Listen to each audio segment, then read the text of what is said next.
Welcome to the TXWaterpolo Podcast, the number one podcast covering water polo in the state of Texas, right, Joe? This is it. I think we're the only one, James. So there you go. Okay.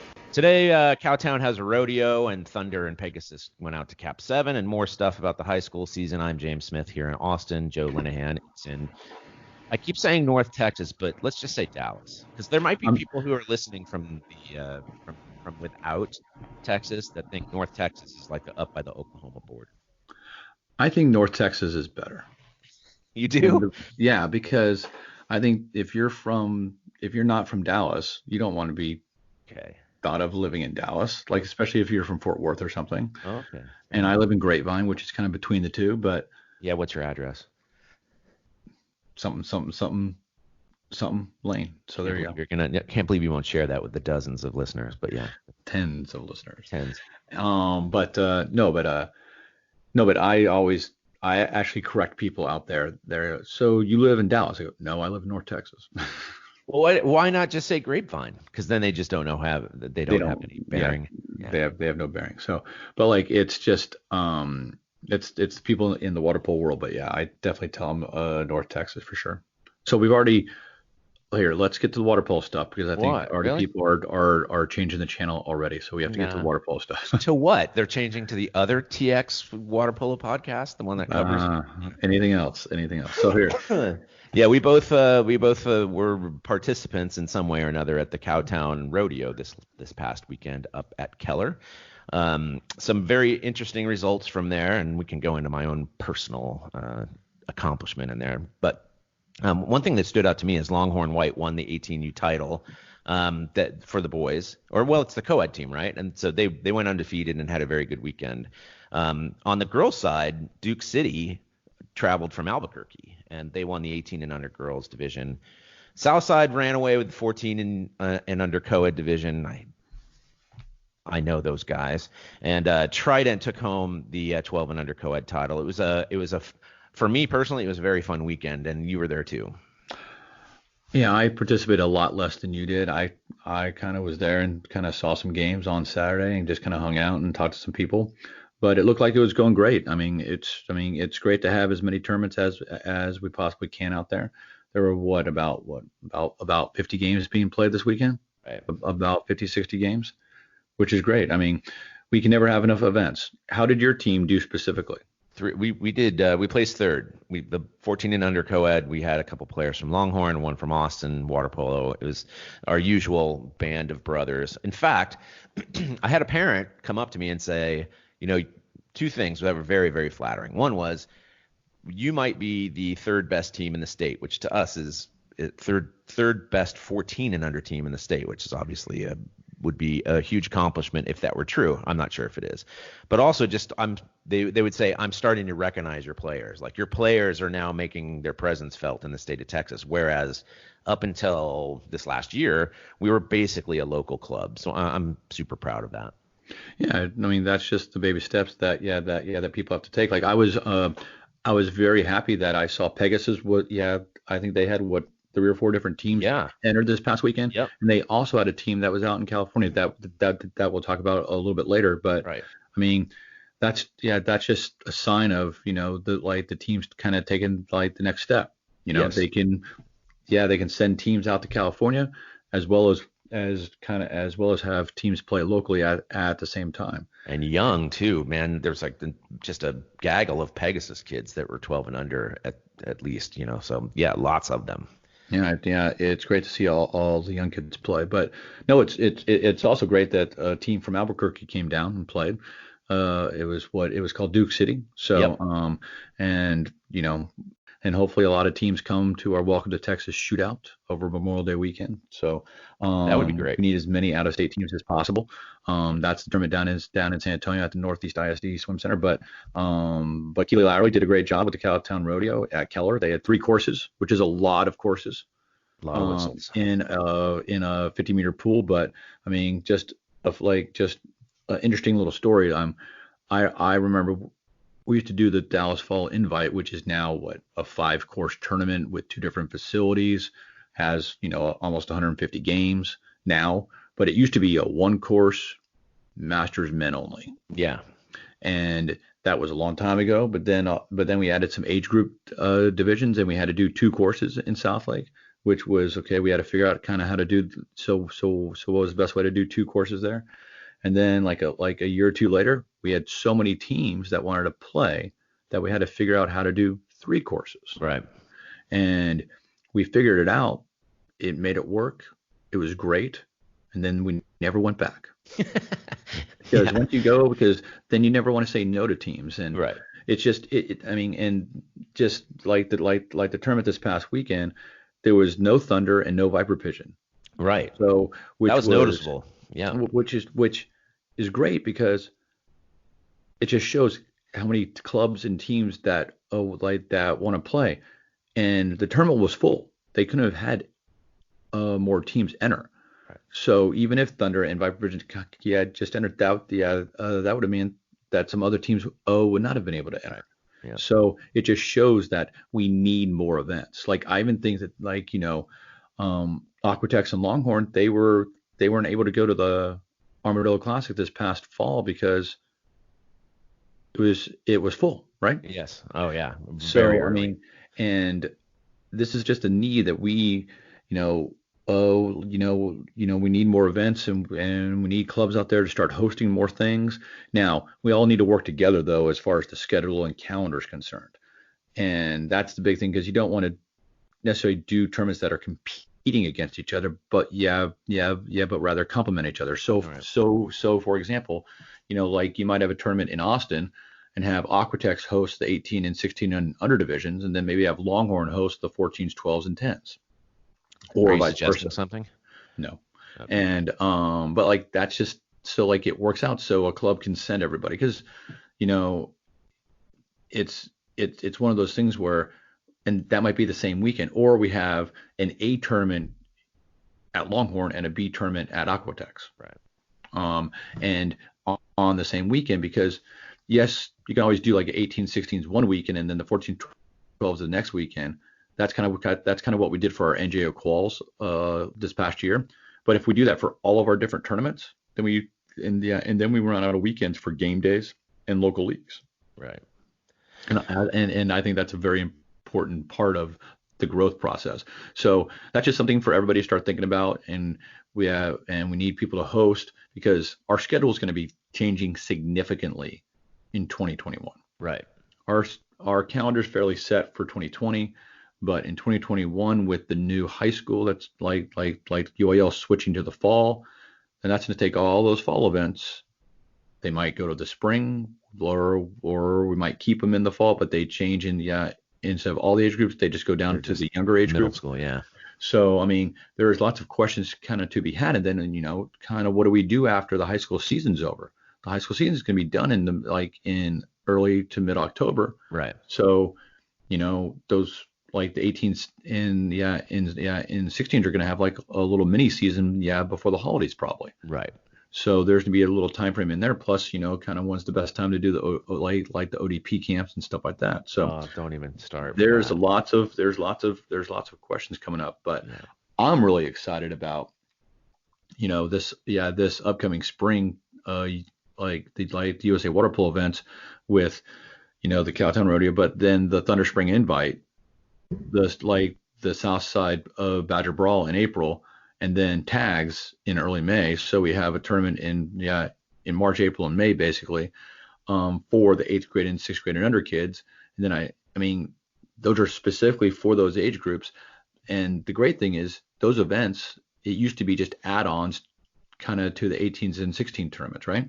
Yeah. Now they can support. And there's plenty of teams that want to enter these events. There's every single tournament there seems to be more 12s, more 14s. I know. I think just this past weekend, there were 8, 14 and under teams, and I can probably think of at least 3 or 4 clubs that didn't even send teams this past weekend. Exactly. Yep. So it's just more clubs cropping up too as we're talking, right? Yeah, exactly. I think everybody knows the story of tags. Tags used to be the day after the high school state championship at the same pool and same location, which was great. The teams could go up and watch the championship games on Saturday, and then they could stay and play their games on Sunday. The problem was we had too many teams. And then then there wasn't a good way of making a championship type tournament in one day. Right. So we decided to move it to either the weekend before or weekend after, depending on the calendar of the high school state championship. And now it's 2 full days of competition in 2 courses. Yeah. And we may even kind of need to go to 3 courses in 2020, because there's lots of clubs. Like it was great to see Storm had a 14 and under team this past weekend. Mm-hmm. And it's like I know Longhorn has a 12 and under team, which is great. And there was a ton of teams at the Dare to Dream for both 12s and 10s. And the past couple of years at Tags, it used to be just maybe 2 8th grade and under girls teams. I'm expecting 4 or 5 this year. Okay. Which is huge. It is huge. Yep. And because this is the future. Because all those kids will eventually turn into 18s and 16s. So. Yes, that's what I'm looking forward to. Definitely. I'm excited about the spring season too, for the reasons that you mentioned. I mean, and the fact that there are so many more teams and there's more coaches coming into the state and so on and so forth. It's all good news. But we'll talk about a little bit about that tournament that you mentioned earlier, Kap7. In many podcasts, this time would be filled with ads for electric toothbrushes or recruiting services. Not here. Instead, we're asking you to show your support for TXWaterpolo by donating to it. Go to txwaterpolo.com/donate and help us continue covering the sport we love in the Lone Star State. Hi, I'm U.S. Olympian Janai Kerr, and when I need to stay up to date with my water polo news in Texas, I listen to the TXWaterpolo Podcast. It's the TXWaterpolo Podcast. We spoke a little bit earlier about the Kap7 tournament. What is it? The Kap7 International, right? So, yeah? Yeah, that's what I think the name is. It was it was in Irvine. It probably used a ton of pools. It was like, about 250 different teams and across a bunch of different divisions. Yeah. It's great. Yeah, good results. One thing that stood out was that the Thunder Black, or it was just Thunder, I think, right? The girls went out there and won the high school division. So that's high school girls division. High school girls, correct. Yep.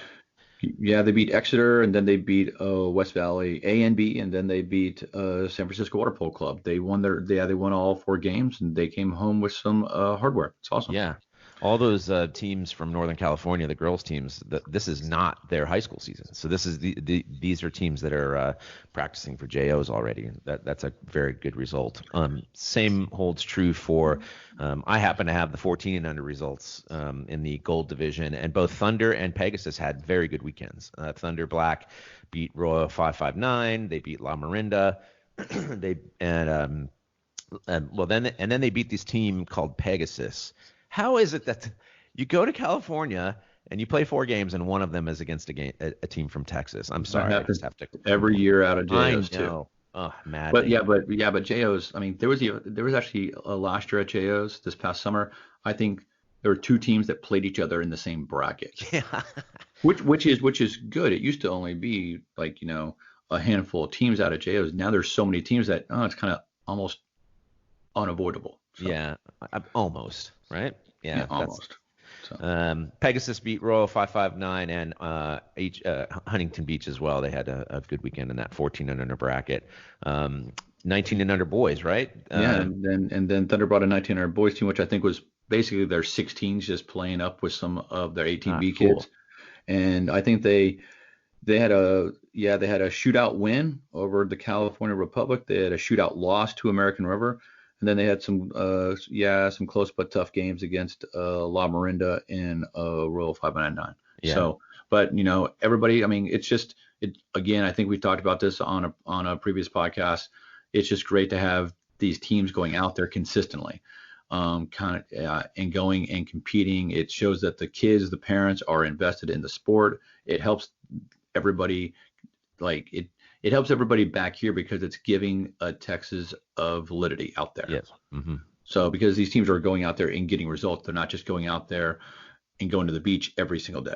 They're actually kind of going out there kind of to compete. Not that going out there and kind of losing all 4 games. That sometimes is part of the process. But But Thunder and Pegasus are both doing it. And again, I'm just going to say it was great that Pegasus, was able to kind of send teams out to California and also enter teams in the Cowtown rodeo as well. That's impressive. That's exactly right. Like the fact that you have enough flexibility that you can do both.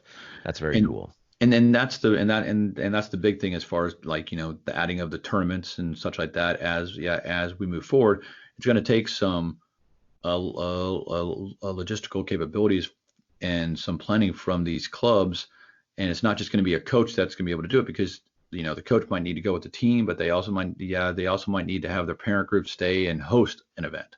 So it's going great, and I do hope that teams are not only doing a lot of these tournaments, but they're also doing their local leagues, and just the more kids play, the better off it's going to be for everybody. And they're playing against really top clubs. I know we don't want to dwell constantly on the quality of the California teams, but there's some very, very good clubs in there, and they get to go over there. And yes, sometimes they win, sometimes they lose, but at least they're looking not only at another club from another area so that they're not playing each other all the time, but quite good ones. So these kinds of tournaments are very, very valuable in that way. Yes, and I'm not going to discount kind of the teams that they play, but the one thing I always say about California is the best water polo in the United States is in California. The worst water polo in the United States is in California. Yep. And everything in between. So you never know what you're going to get. That's right. But talking about lots of games, we got the high school season coming up here soon. Oh, good segue. Yeah, it's pretty much here, really. One of the first games, probably this weekend, but the following. I think week. I know that Denton ISD is hosting like some intra-district games. Okay. 2 days. Like, I guess it's a week from today, actually. A week from today. So amazing. Games are starting soon. The first tournaments are starting a week from this upcoming weekend. But there's gonna be lots of stuff. I think we mentioned it last week. We're gonna have an individual segment each and every week dedicated to the high school group. For sure. And it's going to be, so we're going to discuss, like the top 10 teams, player of the weeks, the rookie of the weeks, and it's going to be, and so we're going to start that next week. So I think we're going to lead off with high school next week, just give a good, nice kind of a preview for the high school season. Oh, but it's going to be live. But one thing I got to say, as we're talking about high school, if there's anybody that's listening and they want to kind of give back to the sport, or they want to make a couple bucks, please, we need referees for high school. Yeah. We need referees for high school. So if you're interested, please go to TXWaterpolo.org. That is the Topo website, and Topo is the group that runs the high school referees in Texas. Mm-hmm. But please go on there, register. If you're a first-year referee, they waived the registration fees this year. Oh, they did. So, yes, and so please go on there. They will teach you. They will get you on the pool deck. You're not going to be thrown in there with, a top team versus a top team. You'll get to learn. You'll get to be evaluated. You're going to get to start working with an experienced referee, and then eventually just kind of build you into reffing more and more and more. And then you can make some pretty good money doing it too. So. Yeah, if you're a collegiate club player, that's my thing. That's what you should be doing. Yeah. So it's easy money. It is easy money. So but we'll start next week with some more comprehensive coverage. It's actually, so look for some rankings, look for the players of the week, which we need your feedback about. So write this down. If you have a player of the week nomination of some kind, a player of the week, a defensive player of the week, a rookie of the week, send it to pod@txwaterpolo.com. pod@txwaterpolo.com. And that's a more reliable way, to be honest, than social media. I have to be honest. So that's the best way to do it. But yeah, I next week it's going to be great because we'll just have all kinds of speculation and barely informed predictions about the whole season. It's just I just love high school season. It's my favorite part of the year. Yeah, and then because it's the beginning of high school season, it's also going to be the end of the high school swim season is this upcoming weekend. So I just want to give a quick little shout out and good luck to all the coaches and athletes that are in the water polo world out there that are competing this weekend in Austin at the UT Swim Center for the Texas High School Swim Championships. So good luck to everybody. Yeah, it's going to be, I'll be watching the results, and I hope I see a lot of good results from all the water polo kids out there. Well, I have the same sentiment about those who are swimming at the SBCC championships up in Louisville, where I'm driving tomorrow, including several players from up in that area that I know. So I have my eyes on you. You guys know who I'm talking about. So yeah, a big weekend. Once the swim stuff is over, then we get rolling. And so I can't remember if I said this before, but since I swam all the way up through college 1 year at UC San Diego, so I have every right in the world to make fun of swimming. This season is just too long. It's just too darn long. Anyway, I like the way SPC does it. Hopefully UIL comes around at some point and realizes that this is not the NCAA, but that's my little commentary for high school swimming. But good luck to everybody swimming this entire week. No comment on your commentary. So. Yeah, I know. I'm the controversial guy because and you have to toe the line, which is totally fine. Totally fine. All right, one more break, and then we'll be right back. You hear my dog in the background? Absolutely. Hey, this is Mark Lawrence from Austin College, head coach of the men's and women's water polo programs and home of our Kangaroos. When I'm interested in what's going on with Texas water polo, I always listen to TXWaterpolo Podcast.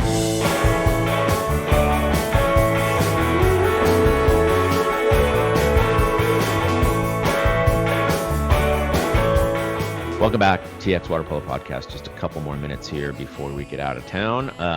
Austin College is off the agenda this weekend, and their next game isn't until the 28th. They get a good. We discussed it last week. I mean, they have this time now to just train. Like they didn't really have a chance to do so before the tournament out in Brown. So their next game is on the 28th against Cal State Monterey Bay. Again, Sonoma State, Cal State East Bay, Fresno Pacific. That's a very busy, good weekend that's coming up. There's also their first home game on Thursday, the 19th of March. That's first and only, unfortunately. I mean, it would be great if there was more, but Virginia Military Institute, a relatively new program, about a decade, something like that. They're coming to town, and they're much improved over what they used to be.